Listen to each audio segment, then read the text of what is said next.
They'll never say it out loud. Most won't even admit it to themselves. But your absence, it echoes, louder than your words ever did. When you step away, whether by choice or by necessity, something strange starts to happen. People notice, not because you made a scene, not because you slammed any doors, but because your presence was never loud to begin with. It was steady, it was dependable, it was quietly powerful. And when that disappears, it stings. See, we all like to believe the world spins just fine without us. That pulling back won't really make a difference. But here's the truth the Stoics understood. The way you carry yourself, the way you speak, act, and even sit in silence, it leaves an imprint. And that imprint doesn't vanish when you're gone. It lingers. It's felt.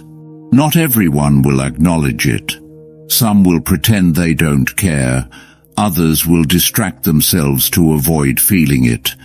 But deep down, they're feeling the shift. The weight of your absence reveals the weight of your presence. The Stoic doesn't pull away to punish. They don't retreat to manipulate. They do it to return to themselves, to regain their footing. And that space, that silence, becomes louder than any argument or lecture could ever be. People may not always value you when you're around, but they'll remember how calm things felt when you were, how steady, how grounded, and when that's gone, they feel it deeply. So don't be afraid to take that step back. Sometimes your absence teaches the lesson your words never could.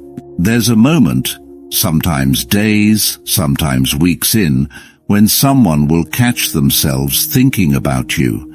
Not because you texted, not because you reached out, but because there's a quiet gap in their life where you used to be. They won't always understand what it is. They'll just feel unsettled, a little more reactive, a little less clear-headed. And that's when they start to realize your presence wasn't just company, it was a calming force. That's what Stoic relationships do. They aren't built on noise or drama or needing to be seen every minute. They're built on steadiness, on someone who walks in with self-respect, who doesn't beg for attention, who doesn't chase validation. That kind of presence makes others feel safe, sometimes more than they even know. And when that presence is suddenly missing, it rattles something. You'll never see them post about it. You won't hear them say, "I miss the way you didn't overreact." But in their behavior, in the way they start to reach or get irritated or wonder why something feels off, you'll see the signs. That's the mark you left. But here's the powerful part. This isn't about control. The Stoic doesn't step away to make others feel their loss. They step away because they refuse to lose themselves. Because peace isn't something they hand out just to be liked. It's earned and it's protected. Let them feel the absence.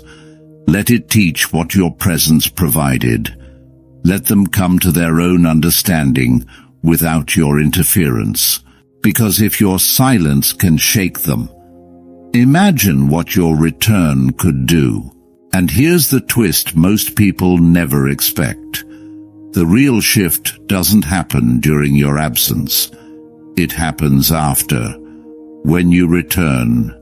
Different. Not colder, not cruel, just clearer. That's when they really feel it. Because the version of you they knew, the one who used to overextend, over-explain, maybe even overstay, isn't the one who came back. This version, you're grounded, still kind, still calm, but not available in the same way. And that stirs something deep. You see, most people only start valuing you once they realize they don't have the same access they used to. That casual comfort of knowing you'll always answer, always be there, always tolerate the same behavior. It's gone.